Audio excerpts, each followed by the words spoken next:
गुरुर्ब्रह्मा गुरुर्विष्णुः गुरुर्देवो महेश्वरः गुरुः साक्षात् परं ब्रह्म तस्मै श्री गुरवे नमः। तस्मै श्री गुरवे नमः। अथातो भक्तिं व्याख्यास्यामः।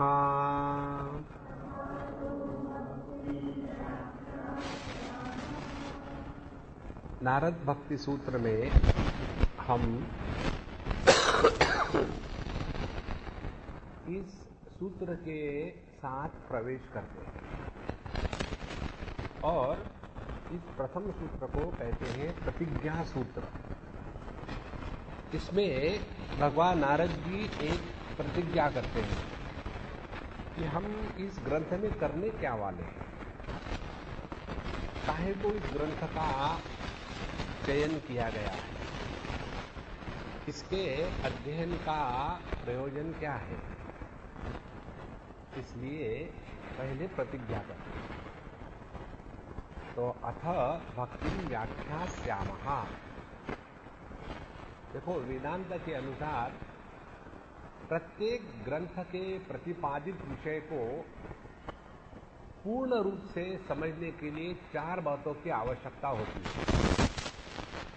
पहली बात यह है कि इस ग्रंथ का अधिकारी कौन है। दूसरा, इस ग्रंथ का विषय क्या है। तीसरा, इस ग्रंथ का प्रयोजन क्या है। और चौथा, हमारा इसके साथ संबंध क्या है। तो अधिकारी, विषय, प्रयोजन और संबंध, इन चार बातों का जब निर्णय लिया जाता है तब हम इस ग्रंथ का अध्ययन पूर्ण रूप से करेंगे। यदि इन चार बातों का निर्णय नहीं होगा तो हम अध्ययन करेंगे लेकिन पूर्ण रूप से नहीं होगा, उसमें कुछ त्रुटियां रहेगी। और ये बताने के लिए यहां बताते हैं इस प्रथम सूत्र में कि अतः भक्तिं व्याख्यास्यामः। तो पहले हमको देखना है कि इसका अधिकारी कौन है। तो अधिकारी वो है अथ, इसके बाद माने अब जिसने दुनिया में सब कुछ कर लिया, धर्म कर लिया, योग कर लिया, ज्ञान की बड़ी बड़ी पोथियां पढ़ के रख दी,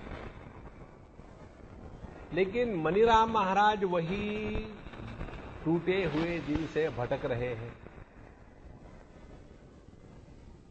कुरुते गंगा सागर गमनम व्रत परिपालनम अथवा दानम, सब कुछ कर लिया, लेकिन अभी भी मन का कहीं ठिकाना नहीं है। अब क्या करें। तो इस क्या करे से छुटकारा पाने के लिए अब साधक पहुंच जाता है भक्ति माता के मंदिर में। अथ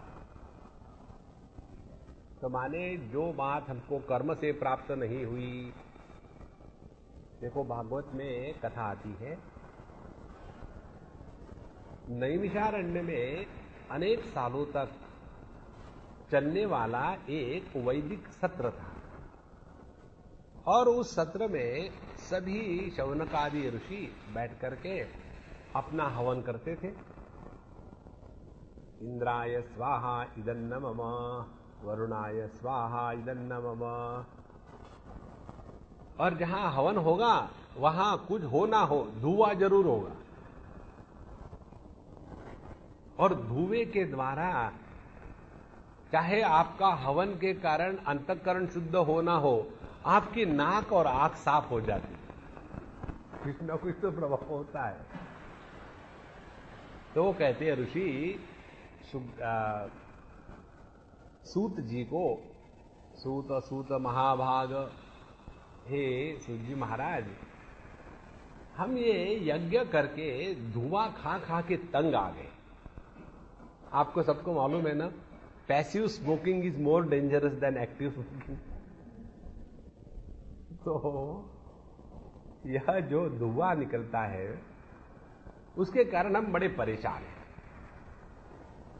इसीलिए आप हमको कुछ भगवान की कथा सुनाओ भैया, और उसके बाद वो भगवान की कथा सुनाना शुरू कर देते। तो अथ माने कौन है इसका अधिकारी?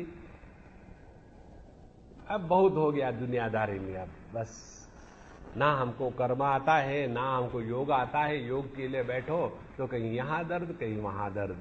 प्राणायाम शुरू करो तो प्राण ही निकल जाते हैं।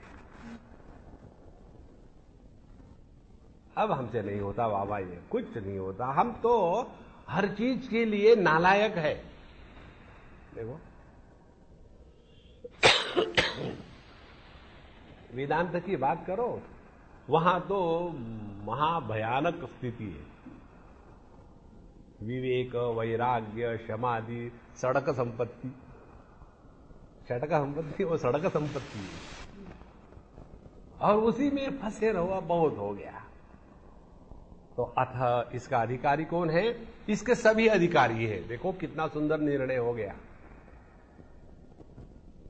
इसीलिए अपने जीवन में साधना करने के लिए भक्ति माता के चरण में चले जाओ, ये बताने के लिए इन्होंने इस ग्रंथ का निर्माण किया है। अधिकारी निर्णय। अब उसके बाद विषय, इस ग्रंथ में किस विषय का प्रतिपादन किया है? भक्तिम व्याख्यास्यामः, भक्ति का विषय प्रतिपादित हुआ है।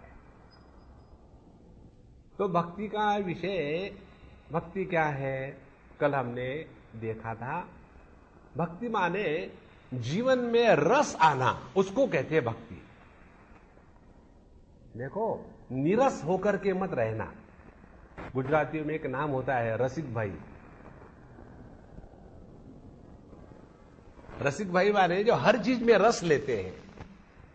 नाम रसिक भाई हो और सूखे सूखे पड़े हो, सूखे मेवे की जैसे, क्या मतलब है? जीवन के हर कण में, हर अनुभूति में जब रस आने लग जाता है ना, तब समझ लेना भगवान की अनुग्रह की पहचान हो रही है। जिस व्यक्ति के जीवन में प्रत्येक अनुभूति में मजा आने लग जाता है, जब आदमी, दूसरे शब्दों में कहे, जब आदमी हर चीज में मजा ले सकता है, तो उस पर भगवान की कृपा हो गई। हमने शायद आपको बताया था, कुछ याद नहीं। हम गए थे राजस्थान और चाय लेने के लिए एक दुकान पे गए, और राजस्थान की चाय माने उसमें गुजरातियों से बगल में ही राजस्थान है, तो उसमें मिर्च मसाला, उसके बाद दूध, रबड़ी, सब कुछ होता है। चाय की मात्रा कम, बाकी सब कुछ ज्यादा। खूब सारी चाय, गाढ़ी गाढ़ी चाय, बासुंदी के जैसी उसने बना के दी। तो हमने कहा भाई मजा कोई नहीं आया। मारवाड़ी में कहते मजा कोई नहीं आया, मजा कोई नहीं आया। तो उसने इतनी उच्च दर्जे की बात कह दी। उसने कहा बाबा जी मजा आता नहीं, मजा लेना पड़ता है।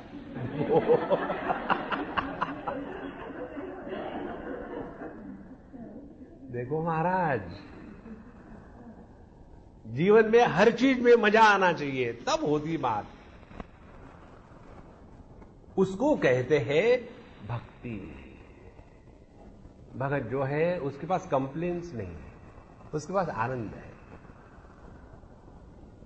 ये विषय का प्रतिपादन हम करने जा रहे हैं। अब बताओ, कोई भगत हो और रोता रहे। जो रोता है वो खोता है, पंजाबी का। पंजाबी में खोता गधे को कहते। तो भक्तिम व्याख्यास्यामः,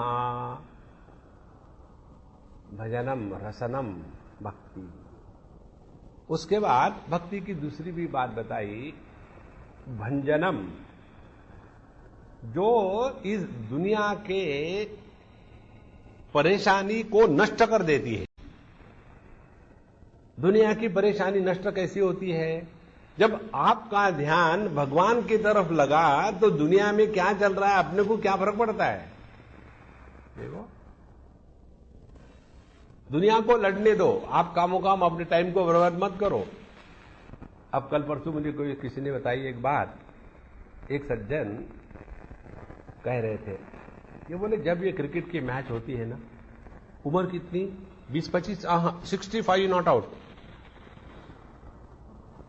बोले जब क्रिकेट की मैच होती है इंडिया वर्सेस पाकिस्तान या श्रीलंका कहीं कुछ हो रही हो, तो उस समय बोले मैं इतना गुस्सा हो जाता हूं, इतना टेंस हो जाता हूं कि बीबी पर बरस पड़ता हूं, बच्चों पर बरस पड़ता हूं, और मैच वहां हो रही और ये खामो काम फुदक रहे। किसने बताया? और उन्हीं सज्जन की बात बता रहे थे। अभी श्रीलंका के साथ जो मैच हुई, आखिरी बॉल में इंडिया जीत गई। अब वो आखिरी बॉल में जीतने के पहले इस महात्मा में, और कौन थे, ऑर्डिनरी नहीं थे, बहुत बढ़िया अच्छे क्वालिटी के आर्किटेक्ट थे। और जब इतना टेंशन डेवलप हो गया तो उनको हार्ट अटैक है, मर गए, वही मर गए। लो, उसके बाद वो आखिरी बॉल में जीत गए। अब ये जीतेंगे थोड़ी, ये तो मर ही गए ना। देखो क्यों हम इस दुनिया को लेकर के इतना टेंशन लेते हैं। इसलिए जिसका मन भगवान में लगा है ना, वही भगत है, जिसका दुनिया में लगा है वो भी भक्त है। और तीसरी बात हमने बताई थी भक्ति की। भक्ति माने इस दुनिया को दो भागों में बांट लो और आप भगवान के पार्टी के हो जाओ। मध्य प्रदेश में एक पॉलिटिशियन है, हमारे अच्छे मित्र है, वो हमेशा कहते हैं, मैंने कहा एक बार उसको, मैंने भाई तुम लोग ये पार्टियां बदलते रहते हो, आप लोगों को कुछ शर्म चुरम नहीं होती क्या? बोले स्वामी जी लोगों को पता नहीं, मैं तो कभी पार्टी बदलता नहीं। मैं कैसे? हमेशा रूलिंग पार्टी में रहता हूं। अब देखो, हमको हमेशा भगवान के पार्टी में रहना है और किसी के पार्टी में नहीं जाना है। यदि इस चीज को आप हृदय में उतार लो तो आपने भक्ति इस शब्द को थोड़ा समझ लिया है। तो अतः भक्तिम, तो अधिकारी हो गया, विषय हो गया। अब प्रयोजन क्या है? प्रयोजन ये है कि हमको जीवन में क्या चाहिए? दुख चाहिए या आनंद चाहिए? आनंद चाहिए। अब आपको चाहिए दूध, और आप पहुंच गए दारू की दुकान पर और उसको कहा भैया, क्योंकि सभी दूध वाले भैया होते हैं यूपी के, भैया मुझे 1 लीटर दूध दोगे क्या? तो भैया कहेगा कि ये तो गलत जगह आया है, जहां केवल दारू बेचते हैं, दूध लेने के लिए दूसरी जगह चले जा।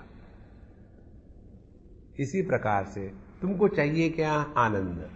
आनंद चाहिए और जाते हो दुनिया के पास। देखो, यदि आपके जीवन में आनंद की अभिलाषा है तो आनंद का जो स्रोत है उसके पास पहुंचो ना। हमने कल आपको बात बताई थी, इस दुनिया को लेकर के आज तक एक भी व्यक्ति सुखी नहीं हुआ है। जैसे बच्चों को लेकर के कोई भी मां बाप सुखी नहीं हुए। हमने कल आपको बात बताई थी दशरथ जी की और वसुदेव जी की। अब आज दूसरी बात बताते हैं। कौन सी दूसरी बात?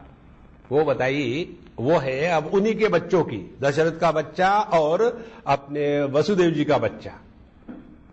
राम भगवान भी लवकुश के कारण दुखी रहे। देखो महाराज, जब सीता जी का त्याग करना पड़ा, चले गए, अब यहां तू कहां मैं यहां। और भगवान श्री कृष्ण, उनके जीवन के दुख की कोई अंत नहीं है। बुढ़ापे में जाकर के 125 साल की उम्र में प्रभास क्षेत्र में जाकर के सब एक दूसरे से झगड़ा करने लगे। भगवान ने कहा देखो, साधु संतों का अपमान मत करना, लेकिन मानते थोड़ी, जो मानते हैं वो बच्चे नहीं होते, जो मानते हैं वो शिष्य नहीं होते। तो उन्होंने माना नहीं, और उसके कारण उनको ऋषि से शाप मिला, एक दूसरे से झगड़ा करने लगे, मदिरापान करने लगे, मांस मच्छी खाने लग गए। और जब भगवान ने उनको झगड़ा करने से रोकने का प्रयत्न किया तो भगवान पर हाथ उठाने के लिए उन्होंने आगे पीछे नहीं देखा। देखो महाराज, भागवत की कथा हम आपको बता रहे हैं, ये इस दुनिया का नियम है। इसलिए आपको यदि आनंद चाहिए, आपके जीवन का प्रयोजन यदि आनंद है, तो उस आनंद घन परमात्मा के प्रति लग जाओ। देखो, हम चाहते हैं कि हमारे बच्चे हमारी बात माने। वो क्या फर्नीचर है क्या, यहां से उठा के वहां रख दिया? नहीं, वो क्यों मानेंगे? वो आपके बच्चे, आपने मानी थी अपने बाप की बात? नहीं, वैसे ही हो रहा और कुछ नहीं। तो अधिकारी हो गया, विषय हो गया, प्रयोजन हो गया। भक्ति के द्वारा ही आपके जीवन में रस आ सकता है। देखो, योग भ्रष्ट ये शब्द है प्रचलित। शुचि नाम श्रीमताम गेहे योग भ्रष्टो भी जायते, ये शब्द प्रचलित है। कर्म भ्रष्ट भी शब्द प्रचलित है। शुष्क वेदांती भी शब्द प्रचलित है। लेकिन भक्ति भ्रष्ट नाम का कोई व्यक्ति नहीं होता। देखो, क्योंकि भक्ति में सूखापन नहीं है, भक्ति में रस है। और अपने जीवन में जब रस आ जाता है ना, तभी जीवन का प्रयोजन सफल हो गया है। अब ये तीन बातें हो गई, अधिकारी, विषय और प्रयोजन। अब चौथी बात, संबंध। संबंध क्या है? अब संबंध बताने के लिए यहां व्याख्यास्यामः ये शब्द का प्रयोग उन्होंने किया है। जब नारद जी कहते हैं कि अथा तो भक्तिम व्याख्यास्यामः, व्याख्यास्यामः का अर्थ क्या है? ख्या धातु का अर्थ प्रकट करना है। इसी से शब्द बनता है व्याख्यान, आख्यान, प्रख्यान। तो व्याख्यास्यामः का अर्थ हो गया विशेषेण आख्यास्यामः, हम बताएंगे विशेष रूप से, और आसमंतात पूर्ण रूप से। विशेष रूप से और पूर्ण रूप से क्या बताएंगे? विशेष रूप से ये बताएंगे कि हम सभी के सभी भक्ति के अधिकारी है। देखो, इसमें किसी का तिरस्कार नहीं, सबके लिए भक्ति। आप चाहे किसी भी जाति धर्म के हो, आप चाहे किसी भी उम्र के हो, आप चाहे पढ़े लिखे हो या ज्यादा ही पढ़े हो, सबके लिए भक्ति संभव है। तो यह भक्ति का वर्णन मैं करूंगा। और यह भक्ति का वर्णन विशेष रूप से ऐसा है कि यह भक्ति किसी की अपेक्षा नहीं रखती। देखो, ज्ञान में अपेक्षा होती है, कर्म में अपेक्षा होती है, योग में अपेक्षा होती है। जैसे आप लोग जब ये योगासना करने जाते होंगे, पता नहीं जो भी कर रहे हो आप, तो आपको बताएंगे देखो आप ये जो है ना हलासन करो, उससे क्या होगा, आपका हलना बंद हो जाएगा। लेकिन महाराज जी, हमारा जो स्पाइनल कॉर्ड है ना, उसमें 4 लोहे की सलाखें पड़ी हुई है। अच्छा ऐसा है, फिर मत करना अभी, इसके द्वारा वो सलाखें टूट जाएगी। तो इस भक्ति में किसी की कोई अपेक्षा नहीं है, ना कर्म की अपेक्षा है, ना ज्ञान की अपेक्षा है, और ना योग की अपेक्षा है। देखो इसकी सौंदर्य क्या है भक्ति का। कर्म में, ज्ञान में और योग में करने वाले का प्राधान्य होता है। हो गई ना बात? मैं योग करूंगा, मैं अध्ययन करूंगा, मैं कर्म करूंगा। लेकिन भक्ति में प्राधान्य किसका है? तेरा। देखो, हमारे गुरु नानक देव जी महाराज, उनको पढ़ाना शुरू किया उनके घर के लोगों ने। असुखी आदमी को क्यों पढ़ावे? जितने पढ़े लिखे होते हैं ना, वो कभी परमात्मा को प्राप्त नहीं करते। तो उनको पढ़ाना शुरू किया।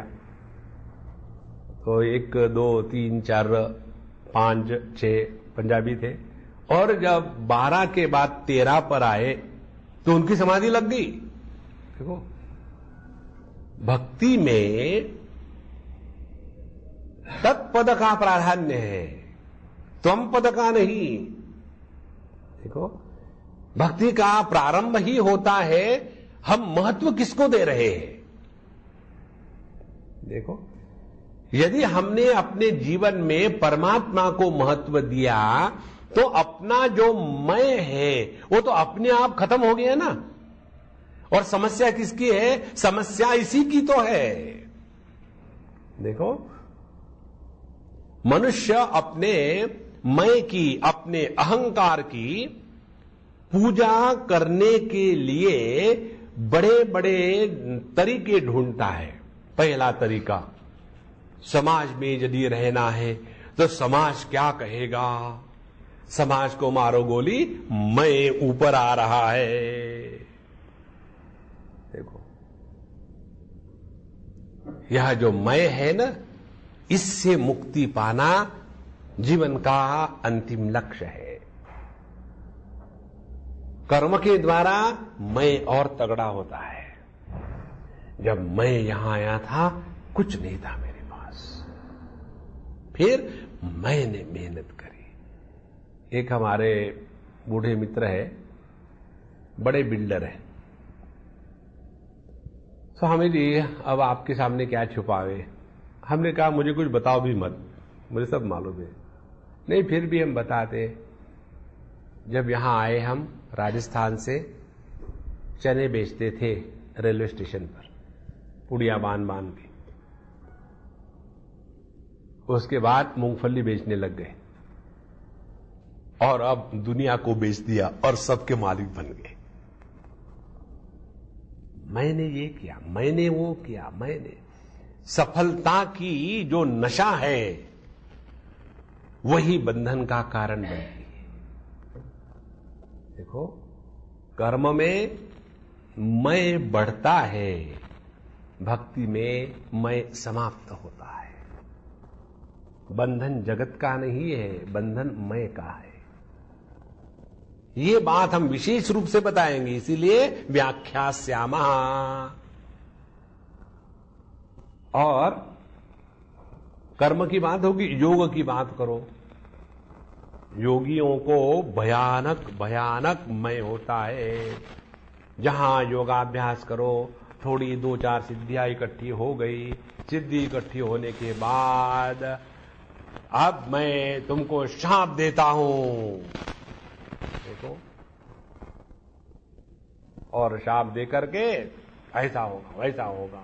नहीं नहीं नहीं नहीं, नहीं। देखो, जिससे कोई डरता है वो कोई जीवन में उपलब्धि हो गई। हमसे तो सभी ने प्रेम करना चाहिए, डरना थोड़ी चाहिए।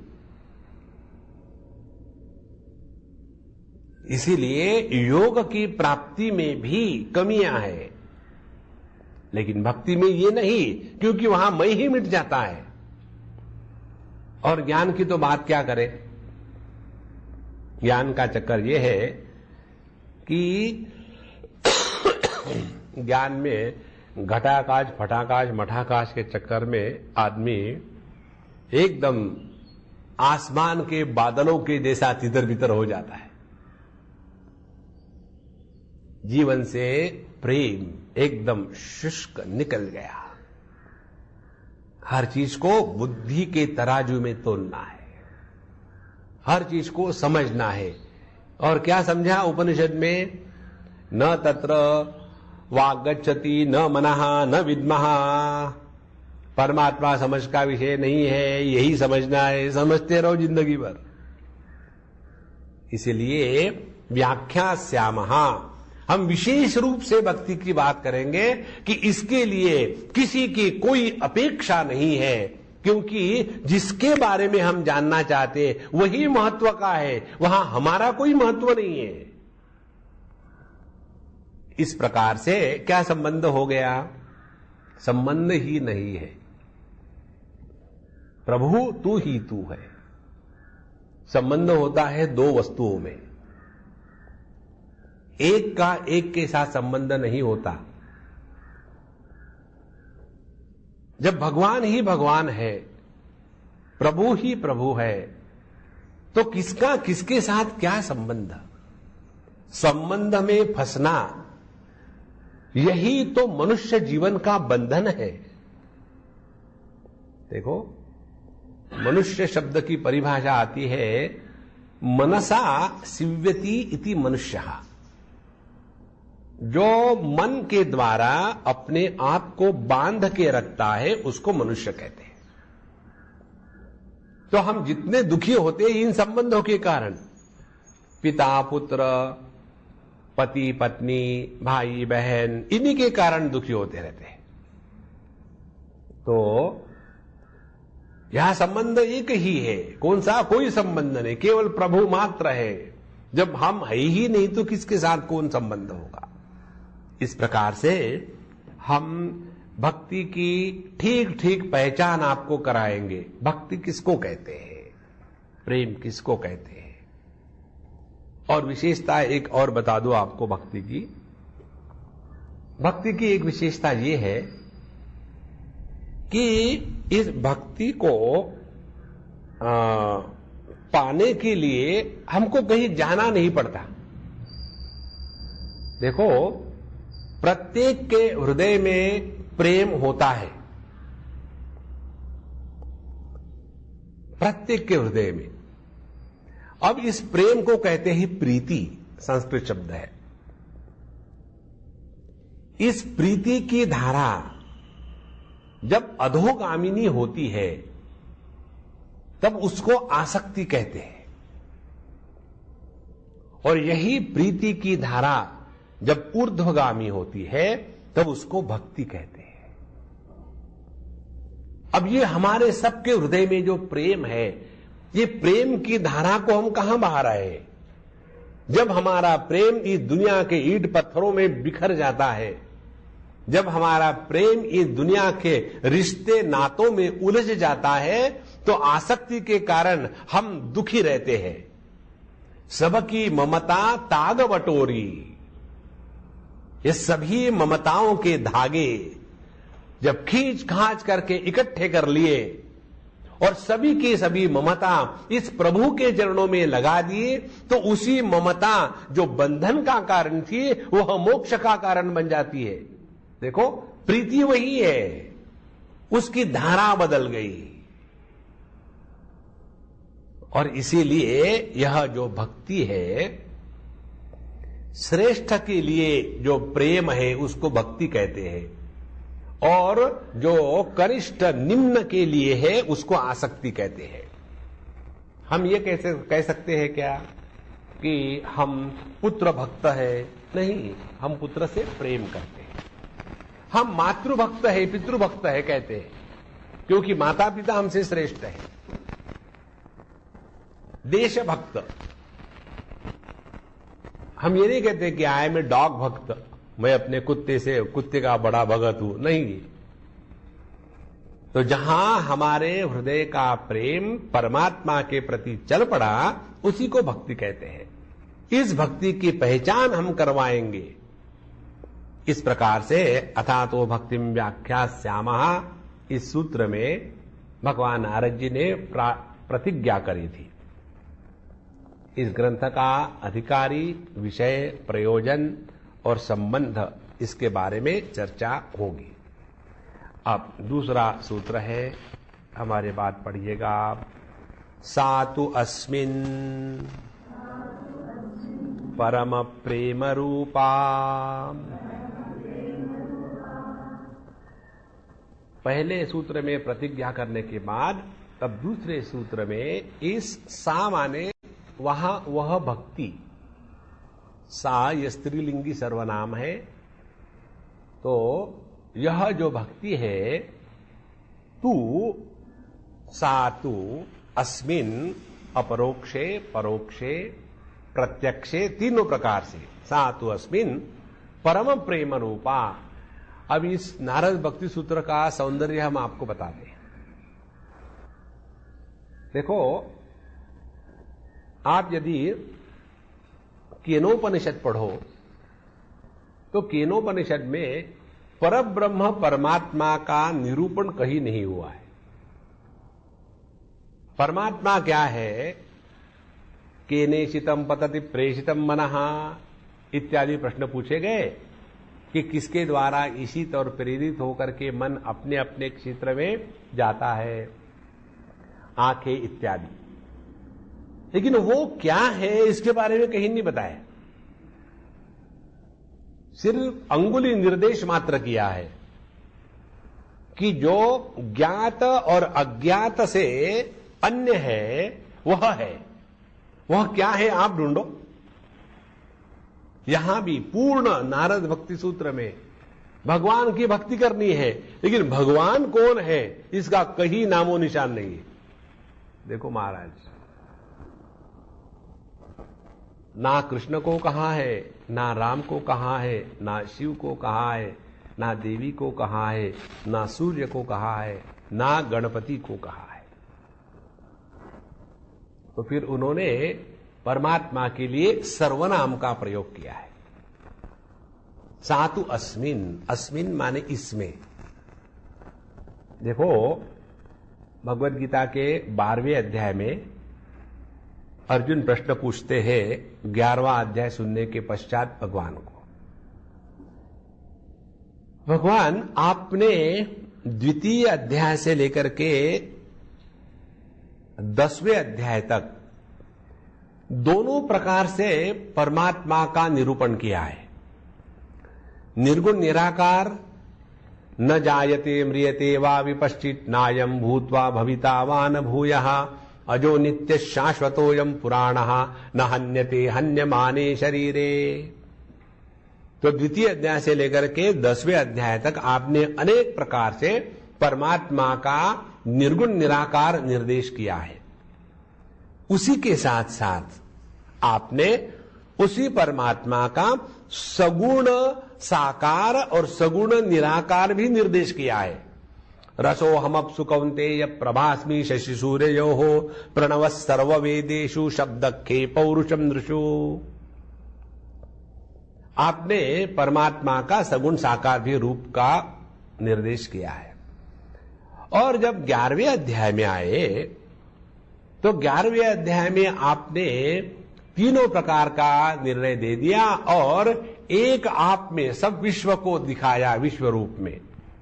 अब मेरा प्रश्न ये है, अर्जुन कहता है, जो ये निर्गुण निराकार को लेकर के तत्व के प्रति चल पड़ता है, उसका इसके बारे में ज्ञान ठीक है, वो इस योग को ठीक जानता है, या जो ये सगुण साकार का आधार लेकर के चलता है वो इस योग को ठीक जानता है? ये प्रश्न पूछा है।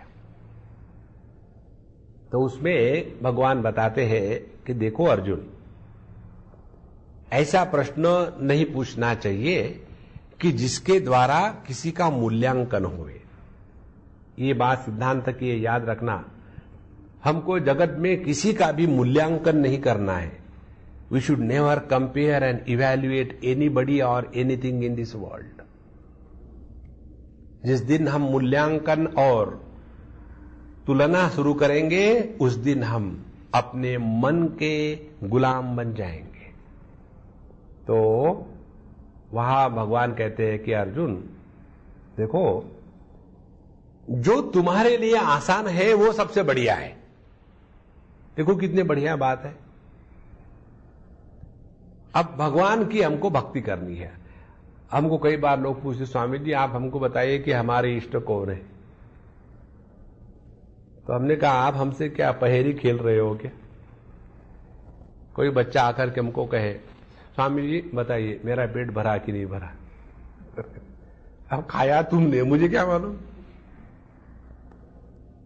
तो यह बताइए कि हमको समझ भी नहीं आता कि हमारे इष्ट कौन है। अब हमेशा इष्ट भगवान की बात करते हैं तो हमको बड़ी परेशानी होती है। तो एक बार हमको किसी ने पूछा, स्वामी जी हमारे इष्ट को हमको समझ में नहीं आता। हमने कहा मैं तुम्हारा इष्ट हूं। तो स्वामी जी अब मजाक कर रहे हैं, मैं सीरियसली बोल रहा हूं। मजाक नहीं कर रहा हूं, सीरियसली बोल रहा हूं।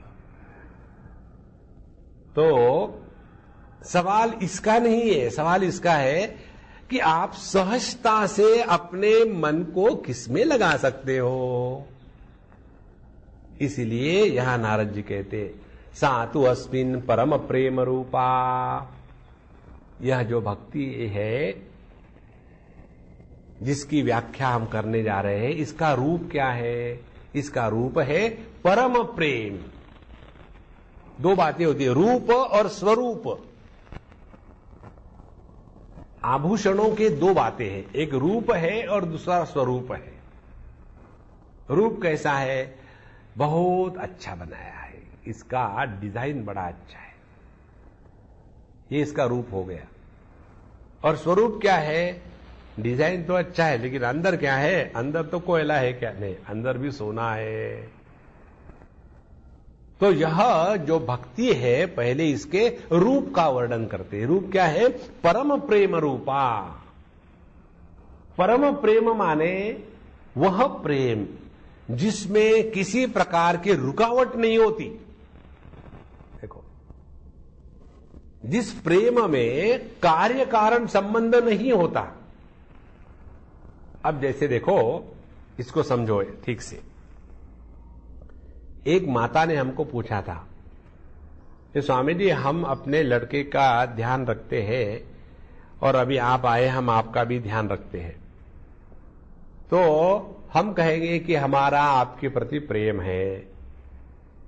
और यही बात जब हम अपने लड़के की प्रति कहेंगे कि हम भी अपने लड़के का ध्यान रखते हैं, तो उसके प्रति हमारा प्रेम है कि आसक्ति है? ये हमको बताओ। तो हमने कहा देखो सरल सरल बात है, तुम जब हमसे प्रेम करती हो तो दुखी होती हो क्या? मैंने कहा उत्तर मत देना, बंदी मुट्ठी 1.25 लाख की। यदि दुखी होती होगी तो तुम्हारा हमारे साथ प्रेम नहीं है, आसक्ति है। और यदि जिस प्रेम के कारण दुख का निर्माण होता है तो वो आसक्ति है। देखो, परम प्रेम रूपा। प्रेम में कोई कारण नहीं होता। हमारा जो अपने बच्चों के प्रति प्रेम होता है वो इसलिए होता है, स्वामी जी यदि हम अपने बच्चे का ध्यान नहीं रखेंगे तो कौन रखेगा? LIC ले लो, योगक्षेमम वहाम्यहम्। LIC पर हमारा विश्वास है और वही शब्द LIC ने कन्हैयालाल के मुख से चुराए हैं, उन पर विश्वास नहीं है। अनन्या चिंतयन्तो माम ये जना पर्युपासते तेषाम नित्याभियुक्तानाम योगक्षेमम वहाम्यहम्। उन्होंने रेफरेंस तक नहीं दिया है वहां। देखो, इसीलिए ये जो भक्ति है ये किसी विशेषता से युक्त नहीं है। देखो, निर्विशेष भक्ति, निरपेक्ष प्रेम। जब कोई विशेषता नहीं है, जब कोई अपेक्षा नहीं है, तो सब कुछ परमात्मा ही है।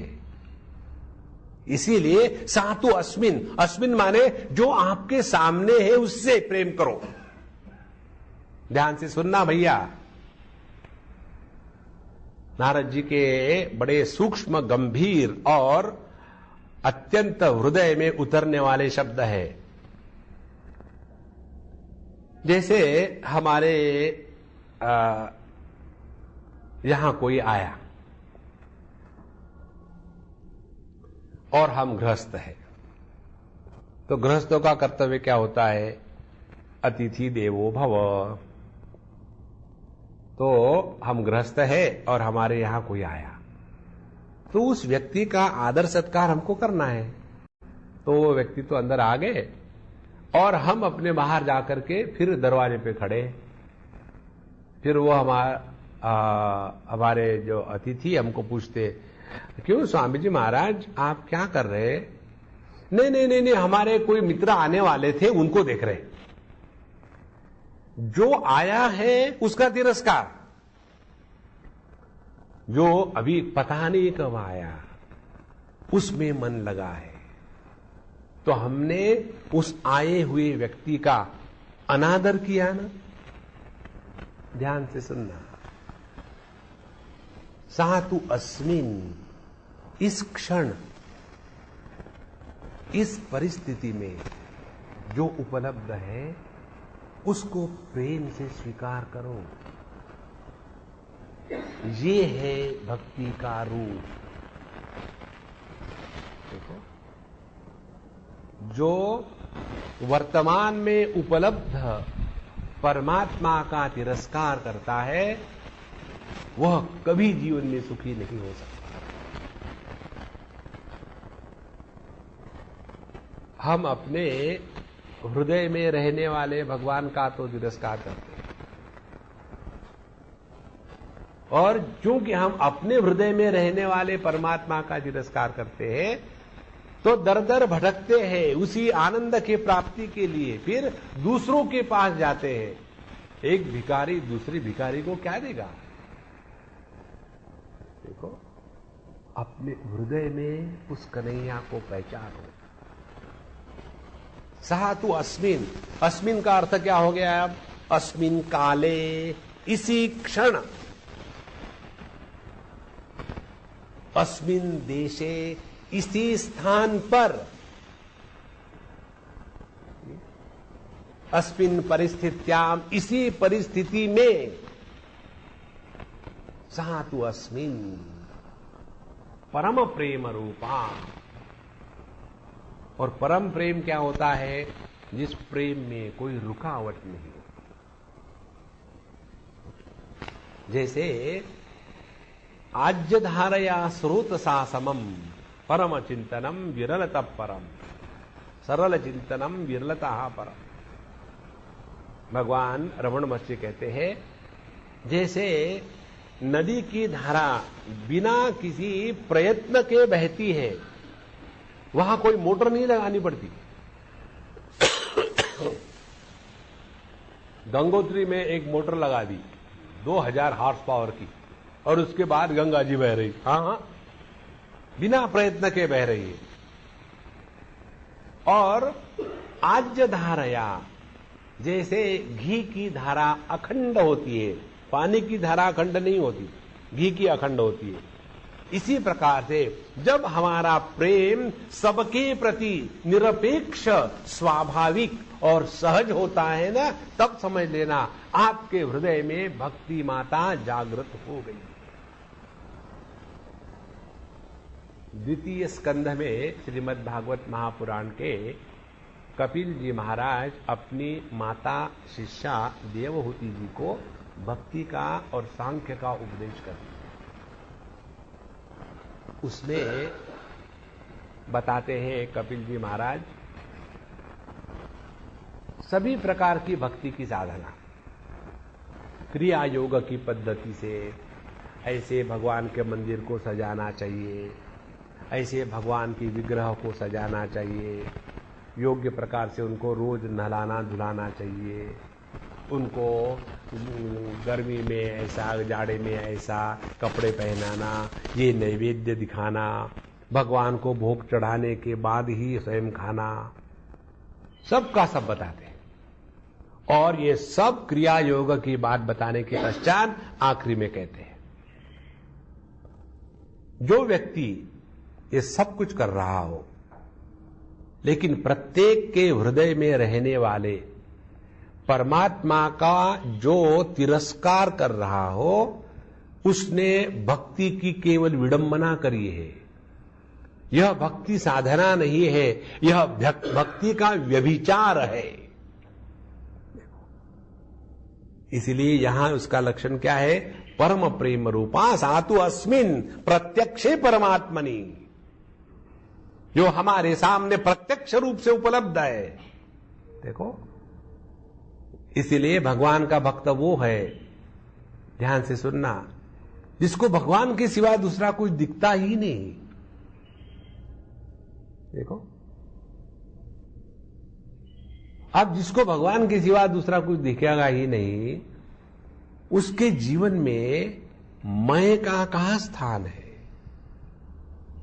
जहां मैं खत्म हो गया, वहां जीवन में शांति, आनंद, प्रेम, मस्ती, एकदम माहौल बना रहता है। सातु अस्मिन, इसीलिए परमात्मा को किसी नाम, रूप, देश, काल और विशेषणों से बांध करके उनको अपने से दूर मत करना। सभी रूप में वही है, परम प्रेम रूपा। देखो, एक बार एक सज्जन ने हमको पूछा, स्वामी जी, हम आपको एक प्रश्न पूछना चाहते हैं, ये बताइए कि यदि हम आपको कहेंगे एक भगवान राम की मूर्ति है सोने की बनी हुई, और एक रावण की बनी है मूर्ति सोने की ही, तो आप दोनों में से किसको स्वीकार करेंगे? हमने कहा, दोनों में से वजन किसका ज्यादा है? हमारा ध्यान कहां है? ध्यान यदि हमारा सुवर्ण की तरफ होगा तो हमारे लिए राम और रावण एक है ना? सातु अस्मिन परम प्रेम रूपा। यदि हमारा ध्यान उस एक परमात्मा के प्रति है तो सबके प्रति स्वाभाविक प्रेम अपने आप जागृत होगा। ध्यान से सुनना, प्रेम का मतलब ये मत समझ लेना, लिख देना 25 बार आई लव यू प्रिंट करके जो आया निकाल के चिपका दिया, ले लव कर रहा हूं, वो नहीं।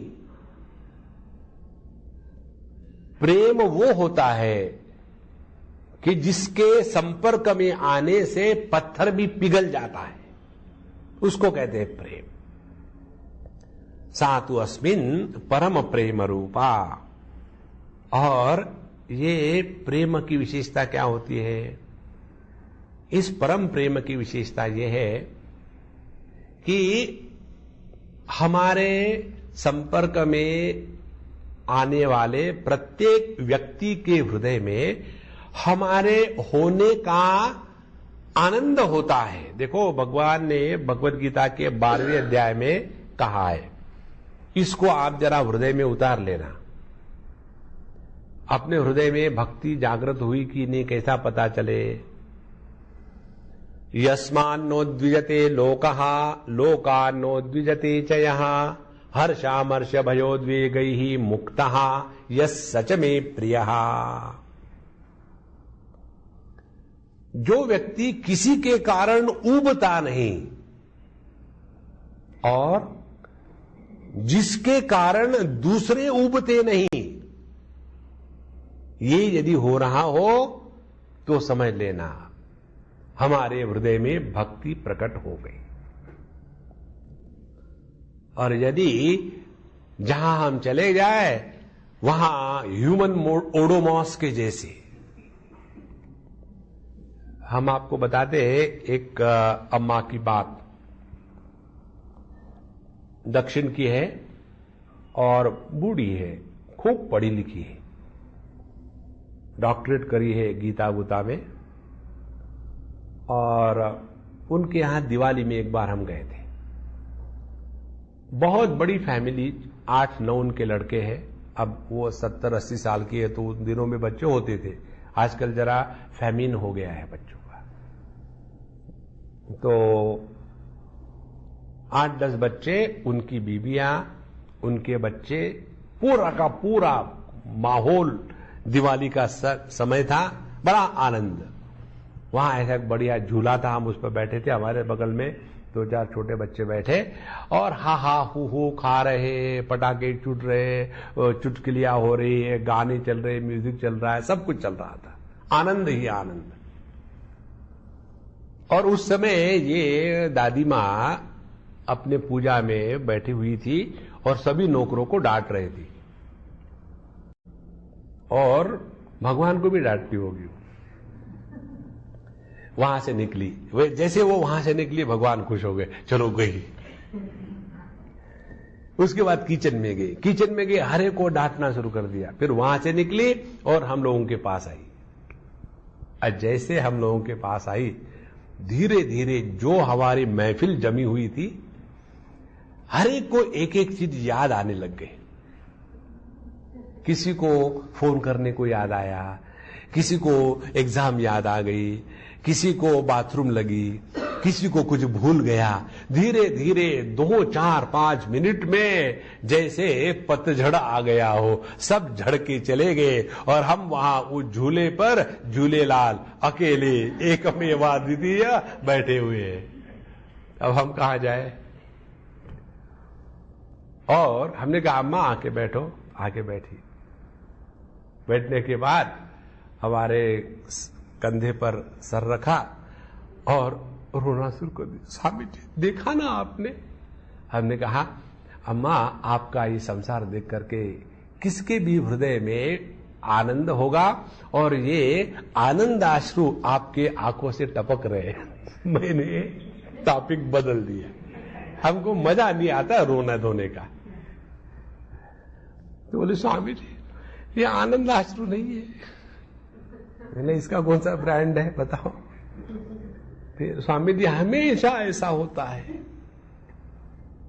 मैंने सबके लिए क्या नहीं किया, सब कुछ किया, लेकिन कोई भी मुझे नहीं चाहता।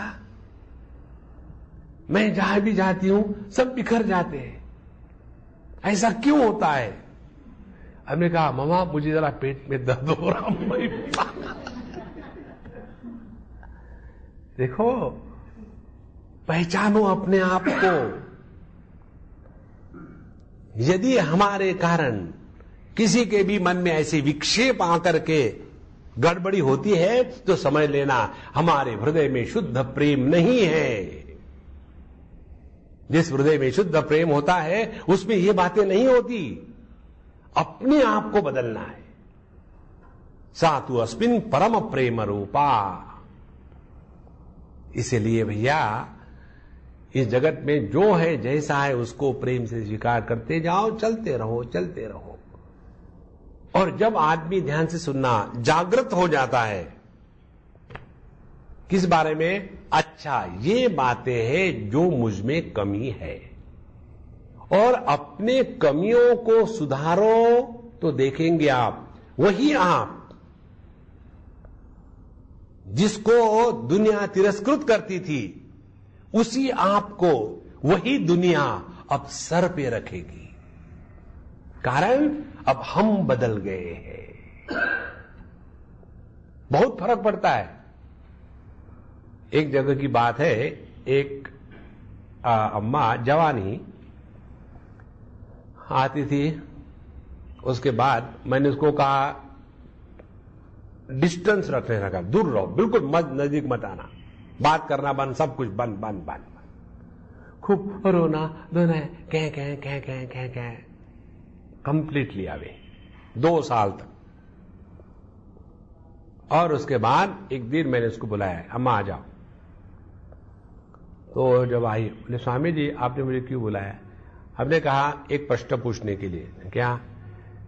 2 साल पहले जो तुम मेरे पास आई थी, अब 2 साल के बाद मैंने तुमको बुलाया, तुम में कुछ स्वयं को फर्क नजर आया क्या? बोले स्वामी जी बहुत नजर आया। क्या? पहले मैं क्या थी मुझे मालूम है, अब मैं क्या हूं अब मुझे मालूम है। पहले मुझ में पॉइजन था, अब आपने जो मुझे डंडा मार मार के सीधा किया, that was the only way, I understand. बोले अब मुझे दुनिया में किसी से कोई शिकायत नहीं। पहले प्रश्न और शिकायत, इसके सिवा उसके पास कुछ नहीं था। देखो जब हम अपने को बदलने का निर्णय लेते हैं तो उस समय ये सूत्र याद में रखना, सातु अस्मिन् परम प्रेम रूपा। दो चीजों को याद रखो कि हमारे कारण किसी को यदि विक्षेप होता है, हमारे कारण यदि कोई परेशान प्राप्त करता है, तो ये हमारा उसके प्रति प्रेम नहीं है। देखो आगे जाकर के बताएंगे प्रेम किसको कहते हैं। तस्मिन् सुख सुखित्वम। जैसे हम लोग खाना खाने जाते हैं कई लोगों के यहां, तो लोग जो खाना खिलाते हैं वो हमको पसंद है इसलिए थोड़ी खिलाते हैं, वो अपनी तसल्ली के लिए खिलाते हैं। नहीं नहीं नहीं आप इसको खाओ, लेकिन हमको है ना इससे तकलीफ होती है। नहीं नहीं कुछ नहीं होगा, हमने इतना प्यार से बनाया, क्या है, अच्छा बाबा खा लेता हूं। हाँ अब अच्छा लगा। अब इसमें अच्छा किसका हुआ, खाने वाले का कि खिलाने वाले का? खाने वाले का तो सत्यानाश हो गया है ना। ये प्रेम थोड़ी है ये। देखो इसीलिए सातु अस्मिन् परम प्रेम रूपा, अपने हृदय को ऐसा बनावे कि जगत में नित्य उपलब्ध जो प्रभु है उसको पहचानो। ध्यान से सुनो, परमात्मा को पहचानना माने अपने जीवन में परिवर्तन आना। अब उदाहरण के लिए आप सभी लोग, ये उदाहरण दे रहा हूं मैं, कोई आवश्यकता नहीं, आप सभी लोग हमसे प्रेम करते हो, आदर युक्त प्रेम करते हो, उदाहरण है। और हम अभी यहां है नहीं, तो आप लोग क्या करोगे? पोल्ट्री फार्म स्विच ऑन, यहां इतना जगह पानी होता है, यहां कुछ करते क्यों नहीं, यहां सब जगह फिसलता है और लोग गिरते हैं, यहाँ पहले ऐसा नहीं कहा था, वैसा क्यों क्या क्या क्या क्या क्या क्या हो गया पोल्ट्री फार्म शुरू। और उतने में पता लगा समझ आ गए, आ गया ना फर्क। ध्यान से सुनना, जब आप इस चीज के बारे में नित्य निरंतर जागृत रहोगे, सातु अस्मिन् परम प्रेम रूपा, उस प्रभु की उपलब्धि हर देश काल व्यक्ति वस्तु परिस्थिति में है, तो आपका जीवन निश्चित बदलेगा। देखो आप चाहे किसी को बड़े जोर से डांट रहे हो और हम पहुंच गए तो चुप हो जाएंगे, बाद में देखेंगे। देखो भगवान के अस्तित्व के बारे में जब हम जागृत हो जाते हैं तो हम में परिवर्तन स्वाभाविक हो जाता है। सातु अस्मिन् परम प्रेम रूपा। और यह जो परमात्मा है ना, ये परमात्मा हर रूप में आ सकता है। और ये जो परम प्रेम है, इस परम प्रेम के 7 लक्षण बताते हैं। कौन से 7 लक्षण है? पहली बात, ये प्रेम कभी घटता नहीं, प्रतिक्षणम वर्धमानम, यही आकर के आगे आएगा। जो प्रेम घटता है ना, वह लौकिक प्रेम होता है। इसीलिए पहले प्रेम, फिर प्रेम में पड़ते हैं, फिर शादी होती है, फिर झगड़ा और फिर डाइवोर्स। उसमें जिसमें घटाव चढ़ाव है वो परम प्रेम नहीं है। यह प्रेम कभी घटता नहीं। उसके बाद जिसके प्रति हमारे मन में प्रेम है, उसके प्रति कभी भी उदासीनता का भाव नहीं आता। देखो प्रेम में सुखापन रुखापन नहीं होता, प्रेम में रस होता है। तीसरी बात, यह प्रेम जब परिपूर्ण होता है तो परिपूर्ण प्रेम में मजा लेने का आनंद होता है। जैसे उदाहरण दो आपको एक में, प्रेम का मतलब ऐसे नहीं हमेशा हमेशा सीरियस रहना। क्या है, अब मैं बड़ा सीरियसली प्रेम कर रहा हूं। ध्यान से सुनना, जिस प्रेम में छेड़ाखानी मजाक जोक्स नहीं होते वो प्रेम नहीं है। भगवान श्री कृष्ण के जीवन की एक कथा सुनाओ आपको। रुक्मिणी जी के साथ भगवान अनेक सालों तक रहे। अब रुक्मिणी जी हमेशा भगवान के साथ रही अपने, और उन्होंने कभी भी विरह का अनुभव नहीं किया। जब तक के प्रेम में विरह का अनुभव नहीं आता ना, तब तक के प्रेम में घनिष्ठता और निर्माण नहीं होती। देखो, और इसलिए भगवान ने सोचा अब जरा बहुत हो गया प्यार प्यार प्यार, जरा मजाक करेंगे। और उन्होंने कहा कि रुक्मिणी एक बात बताऊं क्या, तुम्हारा जो भाई है ना रुक्मी, हाँ, और सबके सामने मैं तुमको वहां से उठा के लाया था, हाँ, मालूम है किस लिए? और प्यार व्यार कुछ नहीं था, सच सच बता देता हूं, ये तो सबके सामने मुझे अपनी शक्ति का प्रदर्शन करना था, इसलिए मैं तुमको अपने शक्ति का प्रदर्शन कराने के लिए उठा के ले आया हूं। और तुम्हारी शादी होने वाली थी शिशुपाल से, अब तुमको वहां यदि चले जाना है तो चले जाओ, मुझे कोई आपत्ति नहीं, मेरा तो काम हो गया, अब तुम चली जाओ।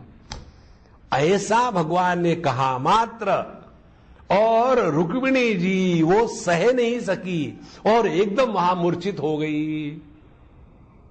देखो, प्रेम में छेड़खानी चलती ही रहती है, और जिन लोगों को ये प्रेम की छेड़खानी समझ में नहीं आती ना, वो कहते हैं स्वामी जी आप जो है ना ये स्त्रियों के प्रति हमेशा मजाक उड़ाते हैं। देखो, जिनको WQ नहीं होता है उनका IQ माइनस होता है। WQ माने विट कोशंट। जीवन में हमेशा सीरियस थोड़ी रहना है हमेशा। तो प्रेम की ये बात है। दूसरी बात, चौथी बात, प्रेम का रस कभी बासा नहीं होता, वो हमेशा ताजा नित्य नवीन रहता है, उसमें कभी तृप्ति नहीं होती। जिसमें तृप्ति होती है वो प्रेम नहीं है। देखो, तुलसीदास जी कहते हैं कि जो राम नाम लेकर के तृप्त हो गया है उसने राम नाम लिया ही नहीं। देखो, अतृप्ति की अनुभूति को प्रेम का नाविन्य कहते हैं।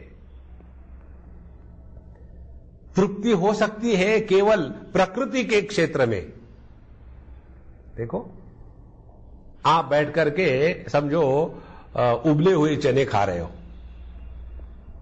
तो कितने खाओगे? 1 प्लेट 2 प्लेट, और फिर जब अंदर से ONGC शुरू हो जाएगा, हाँ बहुत हो गया,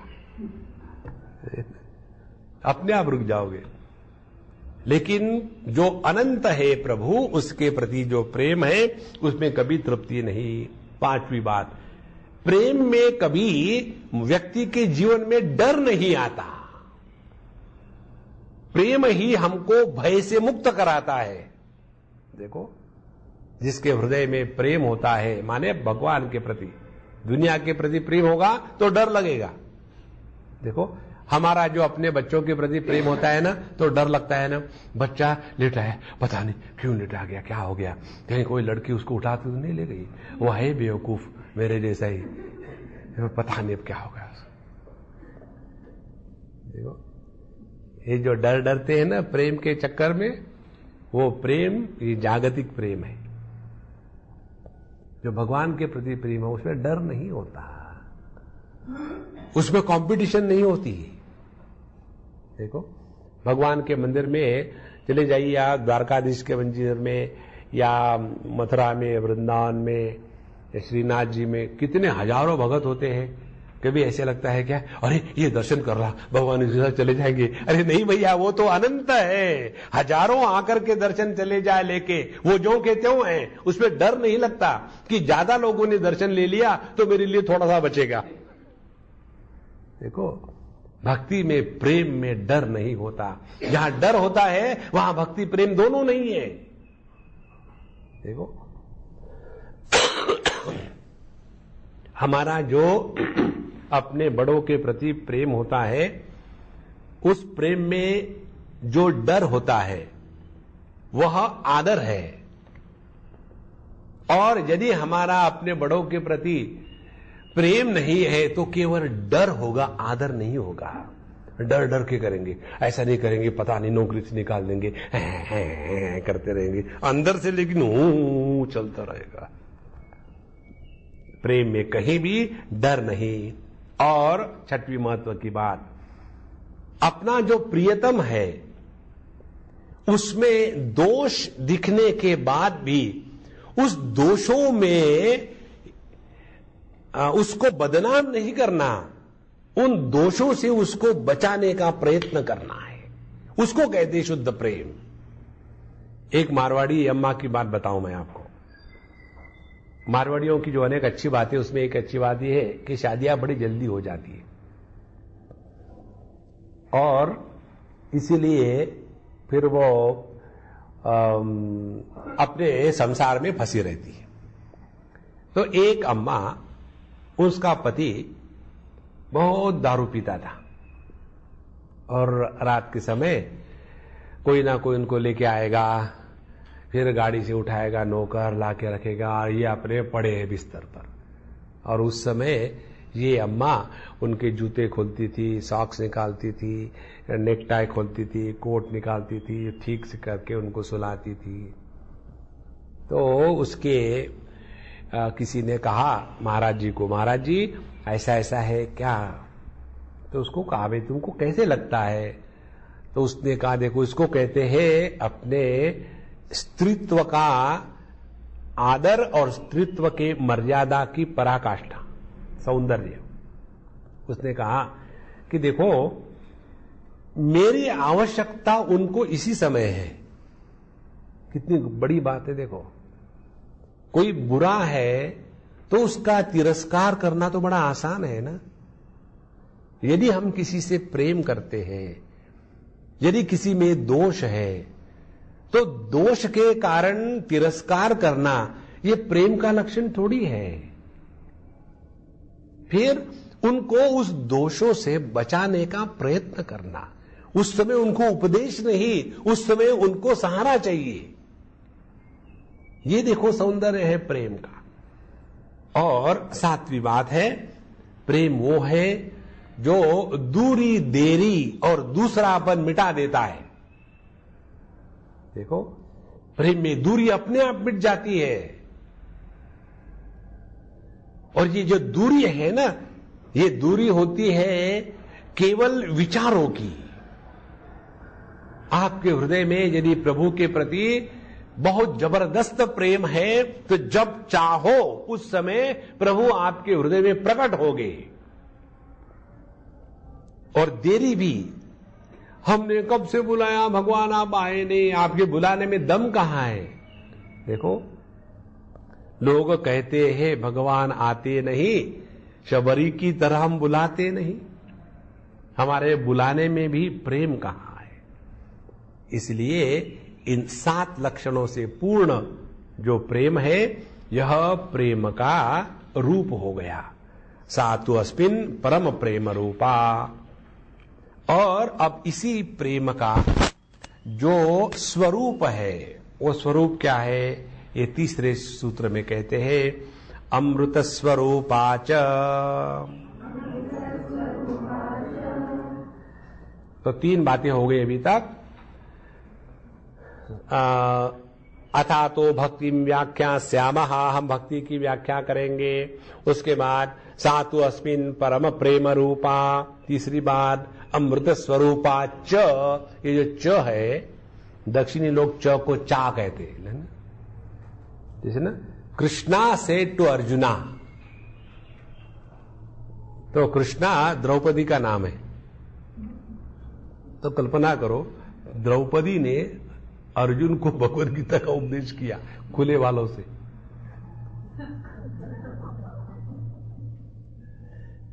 तो च के जगह में चा कहेंगे, चा माने अपनी चाय। देखो अमृत स्वरूपाच, च का तात्पर्य है और, माने पिछला सूत्र और ये सूत्र, इन दोनों को मिला करके वाक्य पूरा हुआ है। तो पूरा वाक्य क्या हो गया? सातु अस्मिन् परम प्रेम रूपा अमृत स्वरूपाच।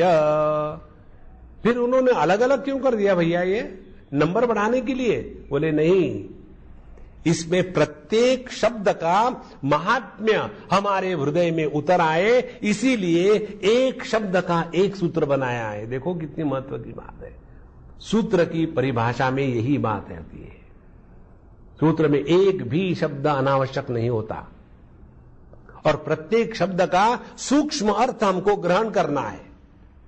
और जितना हम प्रत्येक शब्द का सूक्ष्म अर्थ ग्रहण करना सीखेंगे उतना धीरे धीरे हम इस ग्रंथ के गांभीर्य को पहचानेंगे। और एक बार इसके गांभीर्य को पहचान लिया, उसके बाद जैसा हम अपना रोज के पाठ में रखते हैं, राम रक्षा रखी है या तो भगवत गीता रखी है, उसी प्रकार से अब ये अपना नारद भक्ति सूत्र भी रख दे। तो ये जितने पाठ करने के लिए हम बताते हैं ना, ये आपको परेशान करने के लिए नहीं, ये उस समय आपके काम आएंगे जब आप अकेले पड़े हो बिस्तर पर, कोई नहीं, सब लोग अपने अपने काम से चले गए, अब अकेला मैं क्या करूं, तो चलो टीवी देखते हैं, डिस्गस्ट। उस समय अपने ये जो बौद्धिक लाइब्रेरी है ना, उसमें से फाइल ओपन, नारद भक्ति सूत्र, अथा तो भक्ति व्याख्या श्यामा सातु अस्मिन् परम प्रेम रूपा अमृत स्वरूपा च सान कामयमाना निरोध रूपत्वाद निरोधस्तु लोक वेद व्यापार न्यासः। वन बाय वन धर चलता रहे। और ये करते करते एक कोई सूत्र आपके हृदय को खटकेगा और उस सूत्र को लेकर के फिर चिंतन शुरू हो जाता है। नहीं तो बता रहे भगवान मुझे उठा क्यों नहीं लेता, क्या करूंगा, तुम यहां आके मुझे परेशान करोगे। इसीलिए ये सब जो पाठ करने को बताते हैं ना हमारे यहां, इसका तात्पर्य ये है, बाहर मत ढूंढो कुछ, सब अपने अंदर में है। इसीलिए पिछले बार भी जो कैंप हुआ था उसमें हमने कैवल्य उपनिषद की बात कही थी। आपको क्या है, एक एक उपनिषद कहते कंठस्थ करते रहो, हम परेशान होते रहते। देखो महाराज, जीवन में काम यही आएगा, बाकी कुछ नहीं आएगा। अब कल परसों हमको एक मिलने को सज्जन आए थे, हमको कह रहे स्वामी जी पिछले बार हमने कैंप अटेंड किया था और आपने कहने के अनुसार हमने केवल उपनिषद कंठस्थ करने का प्रयत्न किया लेकिन हुआ नहीं, तो हमने उसको हाथ से लिख करके अपने साथ रखा है। और जब भी हम जहां भी जाते इधर उधर में थोड़ा टाइम मिलता है तो आपने कहा था हम निकाल करके उसको पढ़ना शुरू कर देते हैं। और धीरे धीरे जब पढ़ते पढ़ते कभी कोई बात याद आती, कभी कोई बात याद आती, तो उसी में बड़ा अच्छा समय निकल जाता और आदमी बोर भी होता नहीं और टाइम भी अच्छा पास हो जाता। तो इस समय आकर के वो पूरे के पूरे 15 लेक्चर जो थे उसके, तो लेक्चर हमसे ले गए। बोले अब हम उसको अपने कान में लगा करके, लोग डिस्को सुनते हैं, हम डिस्कोर्स सुनेंगे। देखो अपने मन को प्रभु में लगाने की ये तरीके हैं, इसलिए इसको भी आप लोग याद करना। तो अमृत स्वरूपाच, और यह भक्ति का जो स्वरूप है वो अमृत है। तो रूप हमको भगवान ने बता दिया, अब इसका स्वरूप अमृत है। अमृत स्वरूप है, इसका अर्थ क्या, इसके बारे में हम अगले सत्र में देखेंगे। ओम पूर्णमदः पूर्णमिदं पूर्णात् पूर्णमुदच्यते पूर्णस्य पूर्णमादाय पूर्णमेवावशिष्यते। ओम शांति शांति शांति। हरि ओम। श्री गुरुभ्यो नमः। हरि ओम।